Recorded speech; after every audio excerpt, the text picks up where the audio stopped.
Bonjour à tous, bienvenue sur Mathessa, ma chaîne de maths pour dédramatiser. Au programme aujourd'hui un exercice de bac pour vous. Bac 2021, métropole, géométrie dans l'espace. Je vous insère comme d'habitude sur la partie droite de l'image l'exercice que l'on va traiter aujourd'hui. Le contenu est détaillé derrière moi.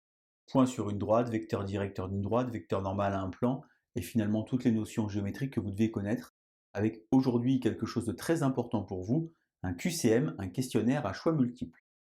Je vous rappelle une nouvelle fois que voir n'est pas faire, vous allez donc mettre la vidéo en pause, vous allez tenter de répondre aux 4 questions qui sont préparées sur la partie droite du tableau en faisant l'effort aujourd'hui de justifier vos réponses, et on se retrouve évidemment juste après pour les résultats.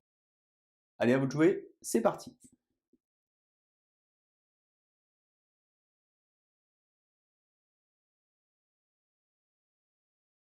On se retrouve donc pour les résultats, mais avant de commencer, 2 points très importants. D'abord, dans le sujet officiel du bac, il était indiqué sans justification, mais nous, pour préparer notre épreuve, on va bien entendu se forcer à justifier pour vérifier qu'on connaît bien notre cours. Deuxième point également très important, il est indiqué une seule bonne réponse. Ça veut dire que lorsque vous trouvez une bonne réponse et que vous êtes sûr de vous, vous pouvez éventuellement passer directement à la question d'après en éludant les autres réponses proposées. Première question ici, on a donc ici une équation paramétrique de droite qu'on appelle également un système d'équations paramétriques, et il faut tester si les points M1, M2, M3 et M4 sont des points de cette droite. Pour cela, on va donc injecter les coordonnées du point M1 en mettant à la place de x, moins 1, à la place de y, 3, et à la place de z, moins 2. On doit alors tester la compatibilité du système, c'est-à-dire finalement trouver la même valeur pour le paramètre pour les trois équations. On va donc avoir ici moins 1, 3 et moins 2, égale donc moins 4 plus 3t, 6 moins 3t, 8 moins 6t. Trois équations ici uniquement d'inconnu t. Moins 1 plus 4, ça fait 3, divisé par 3, ça fait t égale 1.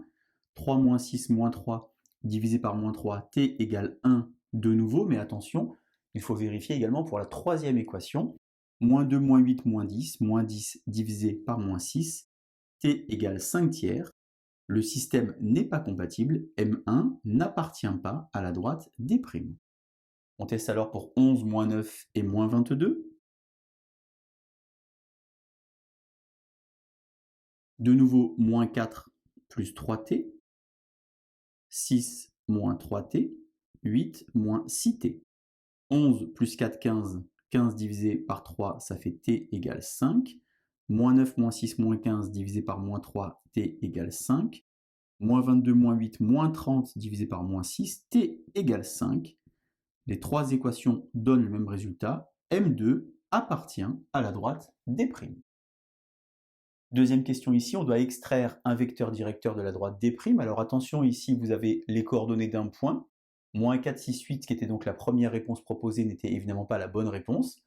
On voit ici les coordonnées d'un vecteur directeur, ce sont les nombres qui sont accrochés au paramètre. On a donc ici 3, moins 3 et moins 6. Vous remarquez ici qu'on pourrait très bien simplifier à cet endroit-là les coordonnées, par exemple par 3, et dire qu'un vecteur de coordonnées 1, moins 1, moins 2 est également un vecteur directeur à cette droite.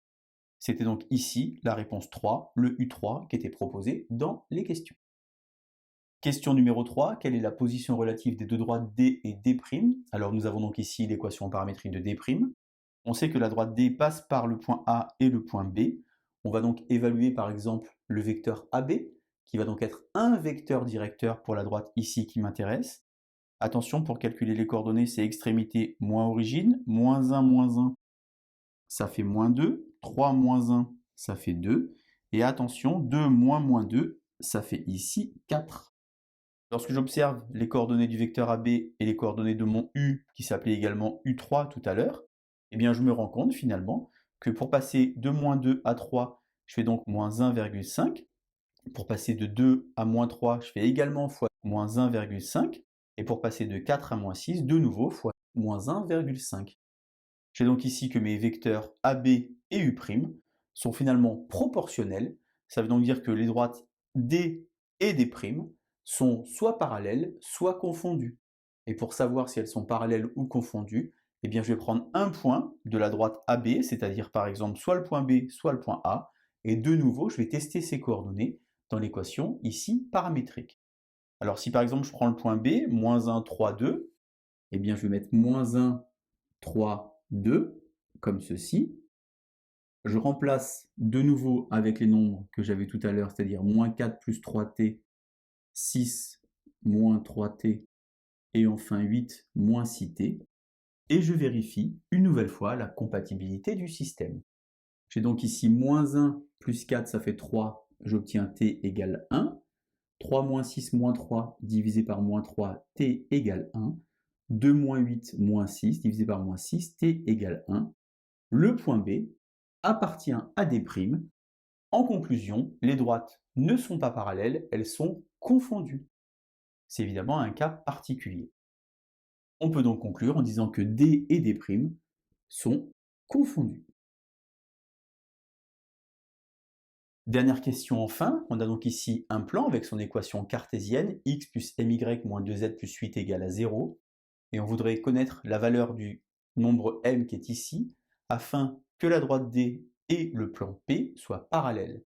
Alors moi j'insiste toujours sur la notion de faire un petit dessin, une petite représentation pour bien comprendre ce qui se passe, et pour que D et P soient parallèles, eh bien il faut simplement qu'un vecteur n, qui est donc un vecteur normal au plan, soit orthogonal au vecteur u, qui est un vecteur directeur à la droite D.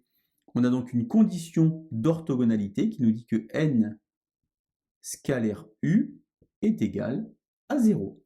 Je vais donc exhiber les coordonnées de n, c'est donc ici 1, m, moins 2, vecteur u, vecteur directeur de la droite D, c'est mon vecteur AB de tout à l'heure, ou bien un multiple. Je peux par exemple tout diviser par 2 pour avoir des nombres plus petits. Je vais donc prendre par exemple moins 1, 1 et 2, et j'écris donc la condition d'orthogonalité. Les deux vecteurs ont un produit scalaire nul, xx' plus yy' plus zz'. Ça va donc me faire moins 1 plus m moins 4 égale à 0, et j'obtiens donc m égale 5, qui était naturellement une réponse proposée dans mon QCM.